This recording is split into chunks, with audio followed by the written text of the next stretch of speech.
My name is Steve Tulman. I have about a 10-year experience in sales, management, and business strategy. We'll get into that in a bit. And I'm going to give you a little bit of expertise and insight in the life of a sales professional.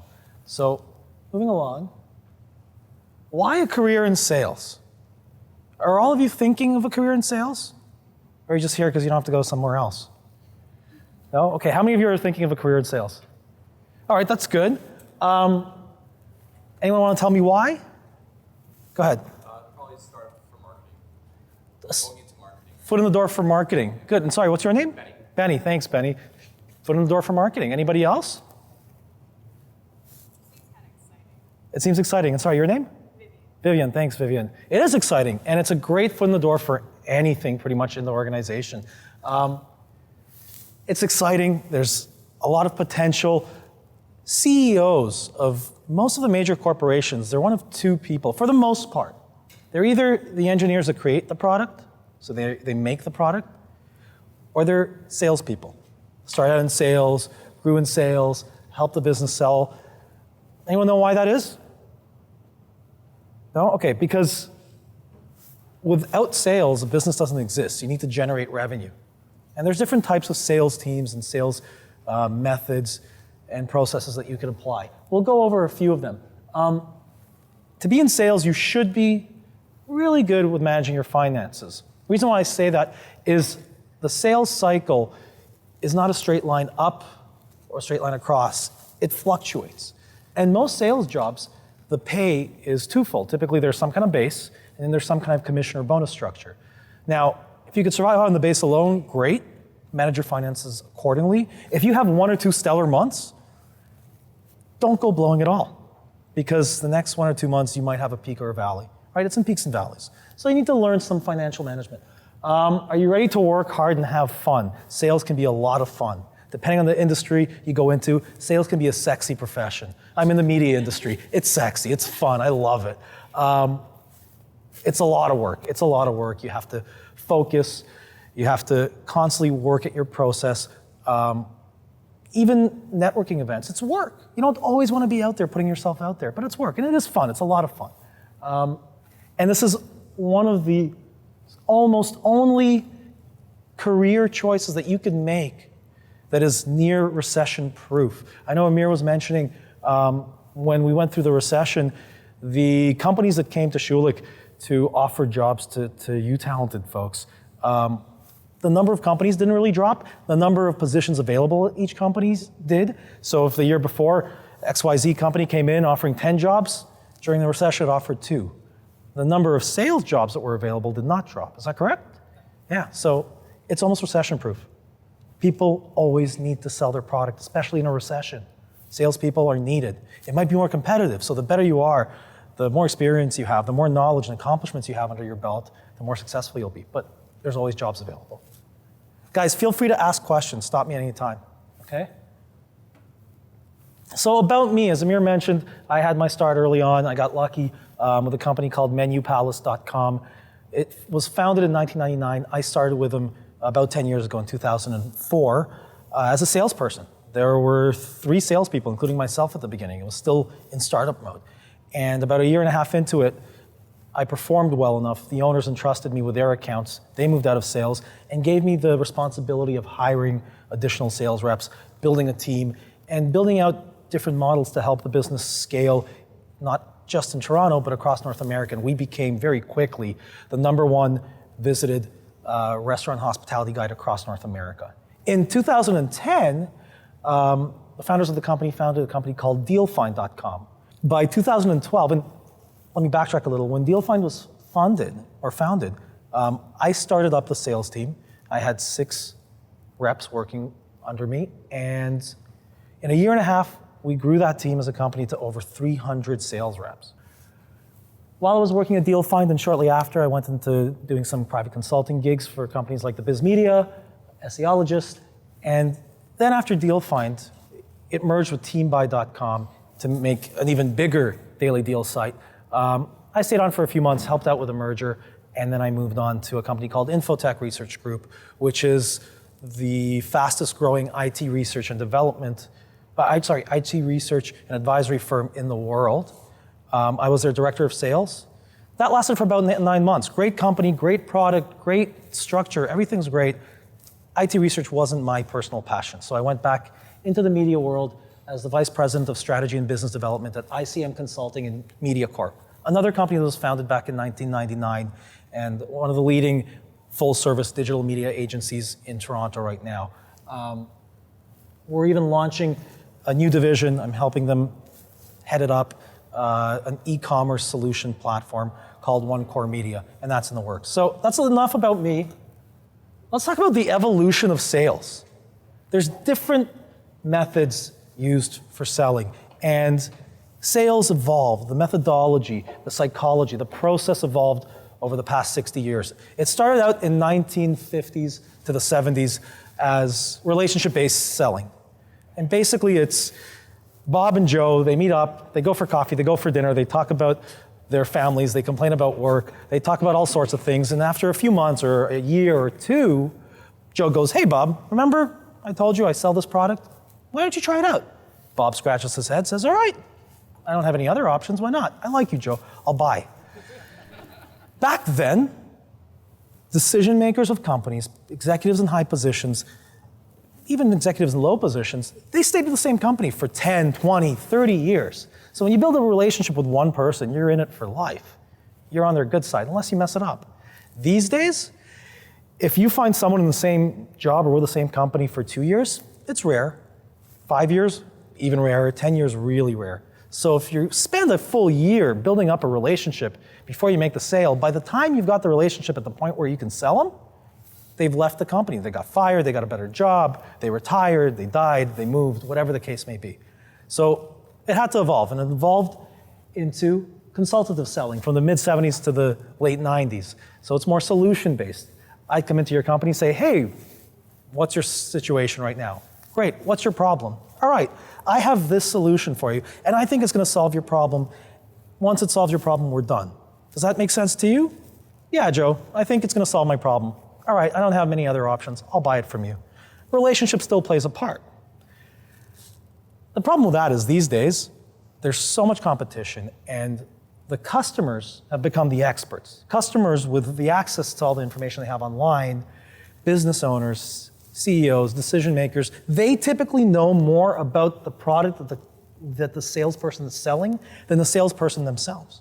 So we have to differentiate ourselves as sales professionals. And in the late 90s, partnership selling was introduced. It combines relationship selling, it combines consultative selling, but it adds another element. Every conversation that I have, or that you're gonna have, or that my reps are gonna have with their customers, every interaction needs to provide a sort of value. I not only need to become an expert in my product, I need to become an expert in my competitors' businesses, and I need to become an expert in your industry that I'm coming in to sell into. I need to be able to teach you something. "Bob, you know what? I do this. You're in the banking industry? Well, you know what? I've worked with so-and-so bank, and we've helped them with problems like ABC. Do you have those problems? Yeah, okay, well let me share with you some insights on how other companies in a similar industry or other people in a similar role have worked through solving the same problems."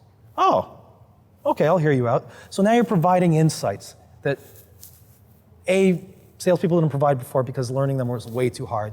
We have the same access to technology that everybody else does. We can empower ourselves with that knowledge, right? So we're creating more value behind our brand, behind our own knowledge base, and at the end of the day, the consumer wants to partner up with us. They want to work with us rather than Joe and Jen and Jim over there. Lots of J's out there, competition-wise, lots of J's. Because we know something that maybe the customer didn't even know. We've taught them something. We've forced them to look at the status quo from a different perspective. That adds a lot of value. Two breeds of sales professionals. Which one are you? Are you a hunter or are you a farmer? Who could tell me what a hunter in a sales profession is? Anybody? Yes? I guess you're someone that tries to go out and try to sell the product, but maybe cold calling. There you go. Hunter goes out and acquires new business. Thank you very much. Some companies have a hybrid salesperson. Some companies split the two apart. So The farmer, on the other hand, gets existing accounts, they're more of an account manager, and they grow those accounts. They build a relationship, they build a rapport, they service them, they upsell them, they keep renewing them, they get referral business, and then they pass it on to the farmer. Depending on the size of the company, smaller companies typically have one type of rep. You do both. You get the business, you maintain it while getting other business. Yes, question over there. Sorry, what's your name? Zing? Zane, sorry, we met earlier. My bad. Blonde moment. Go ahead. Pardon me? Which one do you think is a better one? Like a hunter or farmer? Which one do I think is a better one? Yeah, There is no better one. I've had to do both in my career. I managed both, I lead both, I trained both.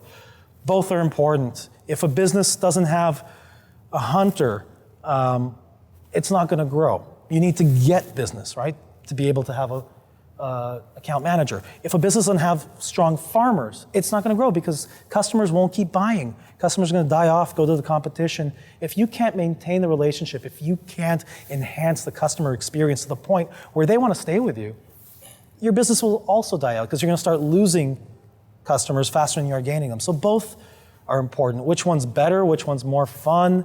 It depends. It really depends on you. It depends on what your personality is. Throughout the course of life, if you grow as a sales professional into management, into leadership, into running your own company, whatever it is, your desires and needs will change. Maybe when you're young, you're hungry, you want to acquire a new business, or maybe you like to build a relationship with existing accounts. That may change over time, right? There's nothing wrong with it. You could always change from one end to the other, right? But good question, thank you, Zane. Two kinds of sales jobs, inside versus outside. Inside sales, very simple. You're typically on the phones, you're cold calling, you're handling warm leads, but you're in the office, you don't leave. Outside sales, you're in the field. You might have to do phone calls as well, you might have to book your own appointments, or you might have an inside rep that you're partnered with that books appointments for you. You might be that inside rep booking appointments for the outside rep, or you might be an inside rep that books your own appointments and then calls them to go through the sales cycle. Probably you're going to ask the question again, which one's better? It depends on you. If you want to be out there face-to-face interacting with people, I can't sit on the phone for too long. I have to be doing something. I have to meet with people. Is that better? No, that's better for me. I know some very successful reps that do really well that had their whole career inside, and they love it. They've grown into inside sales management, which, I've experienced with that as well. It's also great. It depends on what you want, what your goal is, what you enjoy. Do what you love, because otherwise, you're going to be successful at first, but you're going to lose the momentum and drive. Figure out what suits your personality profile, and we'll go into some aspects of what will help you become a successful salesperson. Choosing your first corporate sales job. What are your options, right? Any level of business, any industry needs salespeople. Banking, real estate, automotive, you could sell planes, you could sell parts to NASA, you could sell pharmaceuticals, you could sell toys, you could sell virtually anything you want to. Again, my suggestion is find what you're passionate about. Find what interests you. If I wasn't passionate about what I do, about helping people become successful, you wouldn't enjoy this presentation. Not to say that you are now, I hope you are, but you definitely wouldn't be otherwise. Where do you look? Internet, Monster, Jobs.ca, Workopolis. Those are great, very competitive. You guys are at an awesome place, Schulich. You have a wide network. Look around you. Chances are someone sitting in this room will be a billionaire one day. Make friends. Help each other out. And then when you need it, the help will be there. People will remember it. When you network, networking can be done in an ugly way, networking can be done in a not ugly way. The ugly way is you go out there and you're at an event, you're just trying to meet people and you're making it known that you are there to network for business purposes. People don't like that. People shy away from that. They're afraid that you're going to ask something from them. First, try to get to know the other person genuinely. Hey, what do you do? What do you like to do? My favorite question when I network is not what do you do, is what do you like? It's different. People get caught off guard, and then they start telling you about them. And then you can find out what they do. Then they ask you what you do. And before trying to get something from them, try to offer something. See how you might be able to help them. Oh, you work in this industry? You know what? I know someone who is looking for that kind of service, or I know someone who could provide a service to your industry. Why don't I connect the two of you? You give first before you seek to receive. Getting back to the topic, use your network. I've never had to accept a job that I had to go out and hunt. Every job that I've accepted, and I've hunted for jobs, I just never liked the offers. Every job I've received so far has been through my network. And partly I'm fortunate, the other part is I love it. I do it genuinely. I love meeting people. It's not a fake thing. Don't be fake, be genuine. Today's choice will affect tomorrow. If you want to work in pharmaceutical sales, don't accept the first sales job that comes out of school to work in finance, or vice versa. If you want to work in finance, don't accept a job to work in marketing. If your passion is X, go for X. Be ready to start at an entry level. Yes, you've got a BBA, you have a huge advantage, but you don't have the experience. Get it. Take a pay cut for the first year. Excel. Be the best that you can be. Sales is it's an egotistical thing. It really is. It's about you. It's about you reaching your full potential, about your recognition. So be that. Reach your potential. Grow with the company. And you know what? If you're improving your skills and you're doing your job better than they expect, you are going to grow with the company. If you don't grow with that company, someone else is going to come and say, hey, I heard you're awesome. You have all these accomplishments on LinkedIn. We're hiring. You're a sales rep now. Why don't you become a senior consultant? Why don't you become this, that, or the other? Why don't you come in and become a team lead and start your managerial career? So always improve on your skills, do your best, and plan strategically. Plan your job hunt strategically. What to expect when you start, we went over that. Grind it, grind it, grind it, grind it, grind it. Work hard, work smart, and have fun. Work in something that you like to work in. How to excel in sales, the 6 main attributes that will make you successful. Number 1, EQ, emotional intelligence, empathy, Mr. Customer. So tell me a bit about your situation, a bit about what's going on. Okay, what do you find challenging right now? Oh, really? What's challenging about that? Oh, I see, okay. Okay, well, let's see how we can help you out. Get to understand them, right? Put down your ego at this point. This is understanding them first. And there's a few books I'm going to suggest that you read. But successful salespeople listen more than they talk. You listen about 70% of the time, and that's maybe 70 to 75. You talk about 25 to 30% of the time. Product and industry knowledge. Remember, you want to partner up with them. You need to offer them something aside from just your product. You need to know about their industry.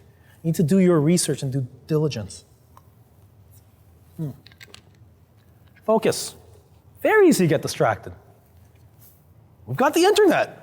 We've got cell phones. It's so easy to get distracted. You want to check who texted you. You're in a fight with your boyfriend or girlfriend. You want to make sure they're not mad at you. You want to go check your email, a Facebook alert, LinkedIn, all that. If you really want to succeed, put that aside during your work hours. Do it on break. Even if the company doesn't enforce it and other people are doing it, if you actually want to grow and eventually become a VP, a CEO, own your own business, whatever it is your goal is, 8 hours of the day is not that much to go without your cell phone or email. It really isn't. It's tough, believe me, I still struggle with it. But when I succeed, it's not that tough. It really isn't. Accountability. Be accountable to your customer. Say what you mean and do what you say. Deliver on your promises. If you can't, deliver them a prompt explanation and a different resolution.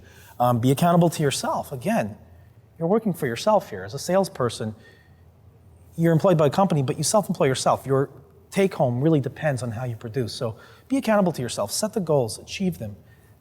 Set the goals and figure out what you need to do, the steps that you need to take to attain those goals. And thirdly, be accountable to your company. You're going to make mistakes. Everyone does. If you bring it forth to your boss before they come asking you about it, great. If you bring it forth to them and provide a reasonable, well-thought-out alternative solution, even better. That's how you're going to grow. Make a mistake. You know what? I did this. I'm really sorry, but I could fix it by doing this. What do you think? Show that initiative, right? And ego drive, like I said, it's salespeople have a high ego drive. Don't be cocky. That's not ego drive. Ego drive is just being passionate. Passionate about what you do, about who you are, about putting your best foot forward. It's not about cockiness. It's not thinking that you're the best, it's wanting to be the best. See the difference? Okay. 10 milestone sales process. Every sale typically goes through a form of this 10-step process. Virtually every sale. And if you actually methodically think about it and strategize your approach based on this process, you'll be that much more successful. First step is prospecting. Finding the leads, getting the leads, trying to book that meeting. Second step, qualifying. And you see the donuts getting filled up with each step. 10 steps, each step actually brings you 10% closer to making the deal. It really does. Qualifying, really important step. Before you go into a meeting and waste your time putting together proposals, find out if you're talking to the decision maker, if the person you're talking to has authority to make a decision. If not, you're probably going to waste your time. If they have budget in this fiscal year to spend on this type of solution, if they have the need for it, and what's the timeline? Are they looking to solve their challenge today, next month, or 5 years down the road because they just signed a contract with a competitor for the next 5 years? Again, you don't want to waste your time, right? Your time is your most valuable asset. Show me the richest person in the world and they cannot buy another second of their time. I didn't come up with that. I am pretty genius. That's not part of my genius. I did not come up with that. Next, initial meeting. 3 things I like to get done in an initial meeting. I like to introduce my company again, get a better idea of the customer's company, of their needs, and then try and tie my solution into their needs, right? Which comes into the needs analysis.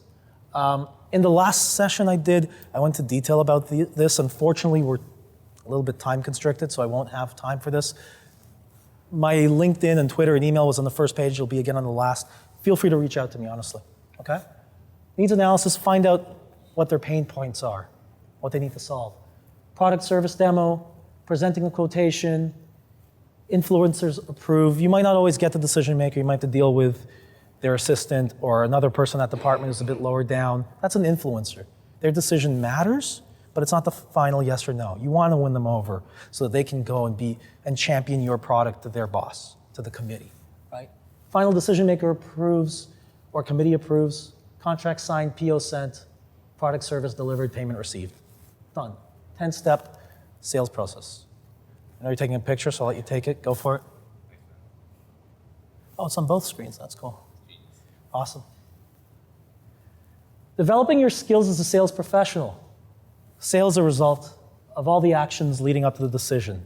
So you don't just get a sale, right? It's the process. The 10 steps matter. You don't have to do them each in 10 different steps. I mean, in the prospecting phase, if I get the customer on the phone, I'm already qualifying them.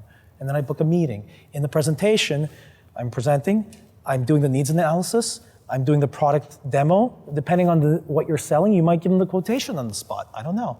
So you group them together, but you always go through this, even in a short sales cycle. You go into TELUS to buy a cell phone.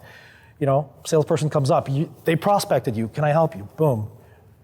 Okay, are you looking to buy something? Yes, boom, you're looking to buy something, they qualified you. What are you looking to buy? What do you need the phone for? Do you want it to act as a computer? Do you want it to send rockets to the air? What do you want it to do? Great, here, this one sends rockets to the air. Awesome, this is the one for you. Needs analysis. Products, the demo of the product, right?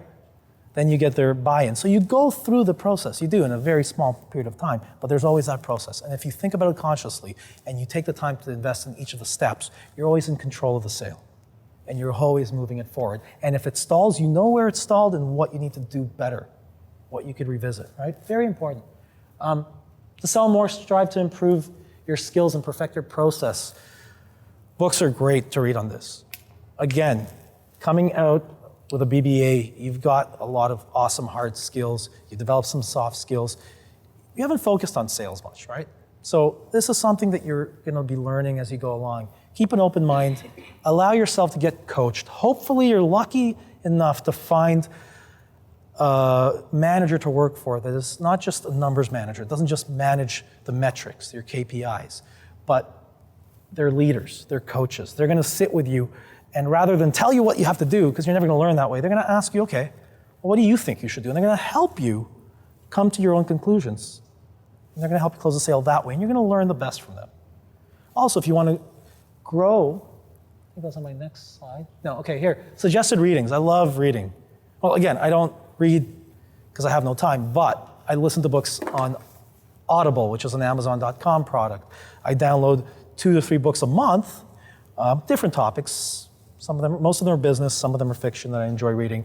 But I download them onto my iPad, set it up in my Bluetooth in my car. As I drive, I go through 2, 3 books in a month like that.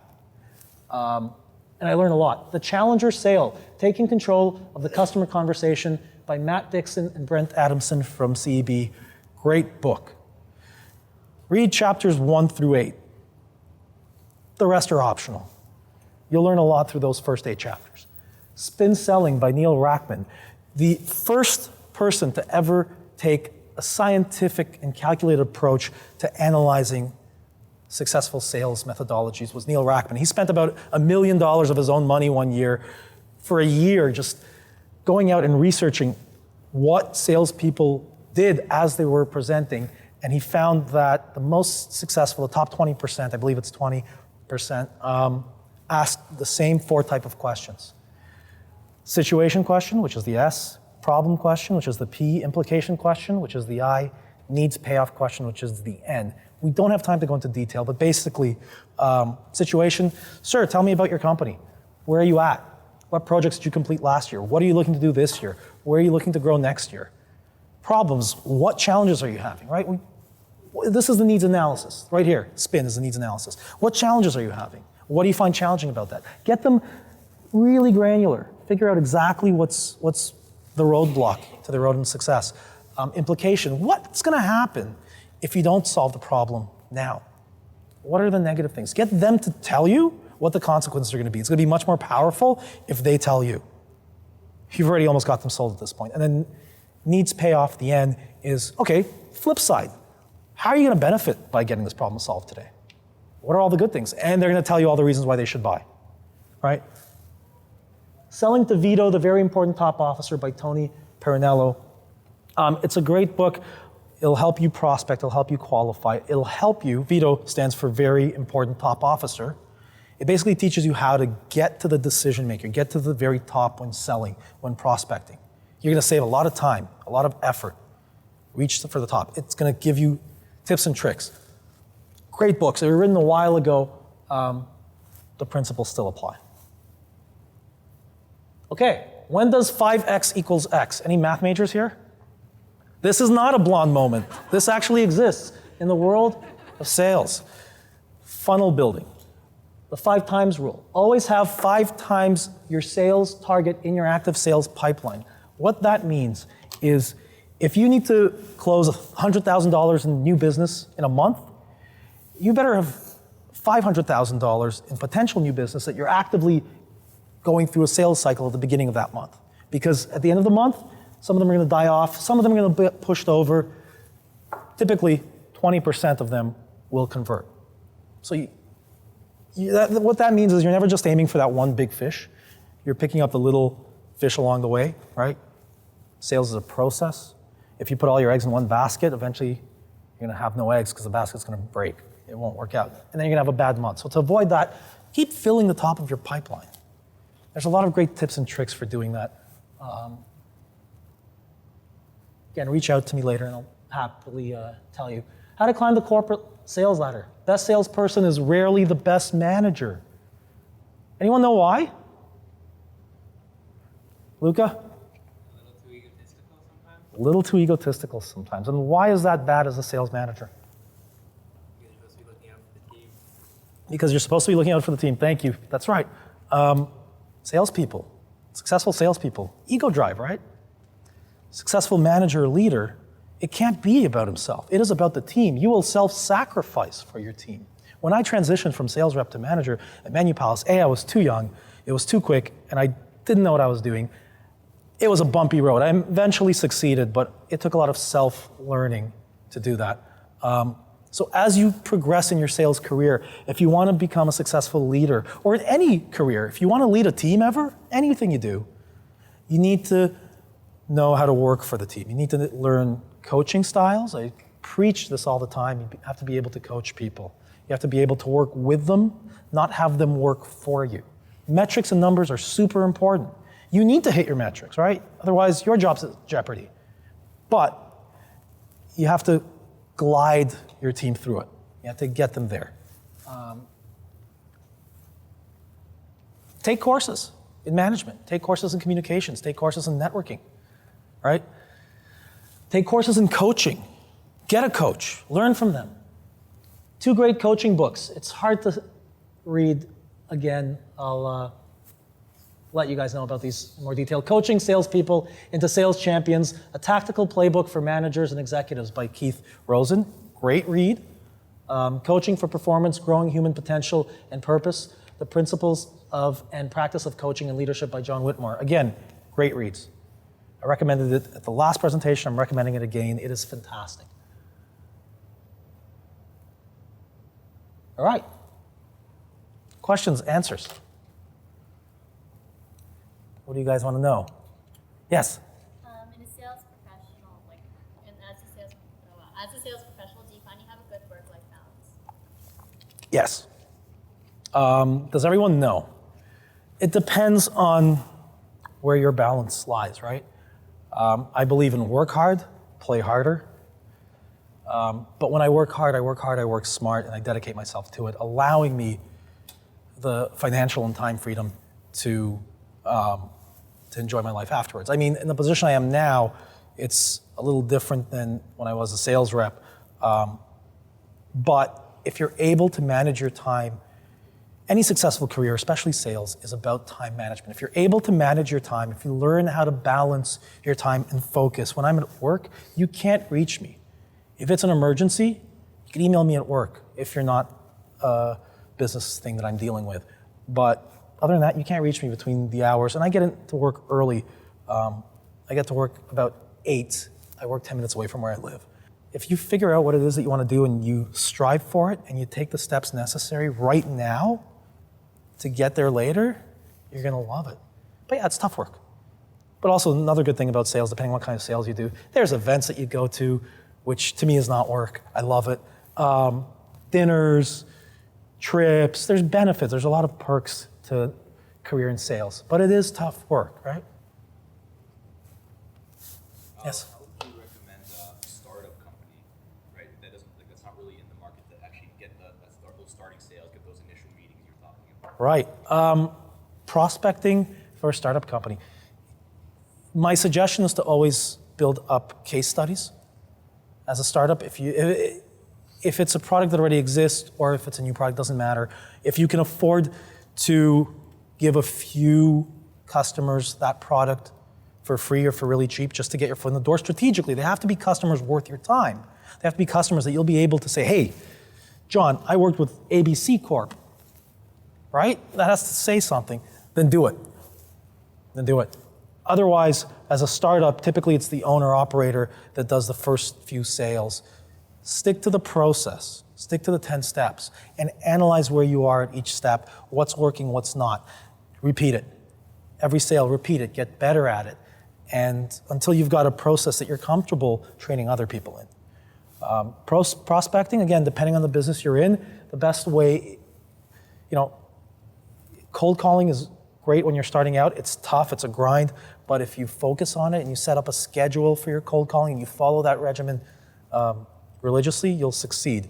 LinkedIn, your network, any past customers, any other companies. Again, if you could partner up with a bigger company that targets a similar industry but doesn't provide your services and they want to, that's a great way to start too, right? Some strategic alliances. How would you change your sales message from kind of talking to a small medium business versus talking to an enterprise? Okay, sure. Sorry, one more point. Develop a good elevator pitch. A good quick pitch. Tell them who you are, why they should buy from you, what experience you have, what you've done, and set up a meeting. Always set those next steps. Sorry. So the difference between approaching a small, medium business and enterprise? The difference between approaching a small, medium business or enterprise. Sales cycles are typically longer as you go up to an enterprise. The chain of decision making is spread out typically. In terms of messaging, though. So In terms of messaging, It depends on the product, it depends on the industry and who you're dealing with. I mean, the small businesses, are they mom and pop shops? If they're mom and pop shops, then you want a simpler approach. Mom and pop shops, again, if your price point varies also depending on the industry, I don't know if it does, typically a little simpler. With the larger companies, you get into more technicalities. Always though, always provide some insight about their business, about their industry, about how other people in a similar role in a similar industry are succeeding at challenges they're facing. Always provide that piece of insight. Every time you speak to a customer, every email you send, there has to be value in it. It's not just, hey, how's it going? Hey, just calling to see how you're doing. That's good, and also, I just sent you an article that I found on the internet about blah, blah, blah, was acquired by blah, blah, blah. Thought maybe you'd find it interesting, maybe it's gonna affect you somehow. Whatever it is, add that value. In terms of tailoring the message, it really depends on who you're targeting. In the larger organizations, what decision-making level are you going after? Who's got the buying authority? Who can you get to? You might not get to that person. You might have to start at a lower level and build a whole group of champions, a whole group of influencers to get them on board, and then all together present to the final decision maker. So your message is going to get a little lengthier and more complex as you go up the ladder. Typically, not always, there are exceptions to the rule. Did I answer your question? Okay, anybody else? I mean, I could go into more details, but I'd have to know more about it, and we don't have the time today.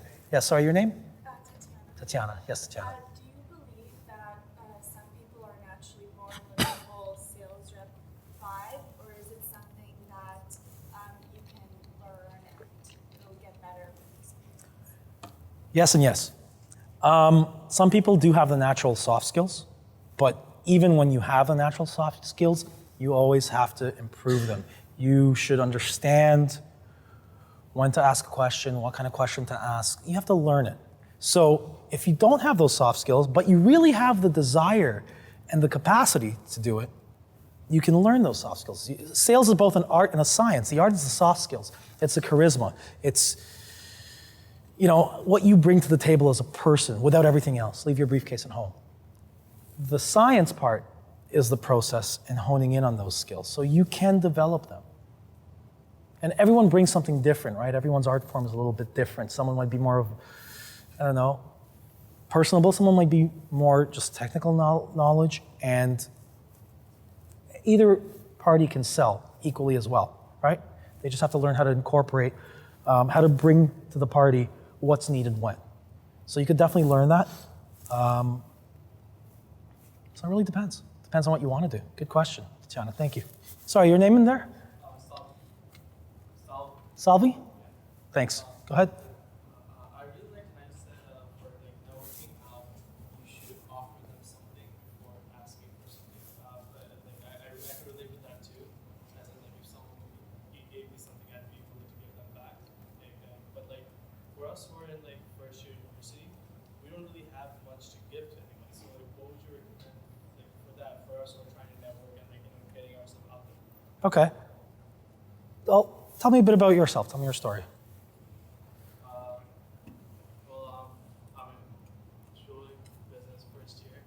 I do a lot of volunteer activity all around the place. I do a lot of sports, and I guess Okay. I'm passionate about sports. What do you find passionate about sports? Well, I find I've done a lot of sports all my life. I'm always into sports. I watch sports. I play sports. I'm sports teams. Oh, cool. You play sports. What kind of sports?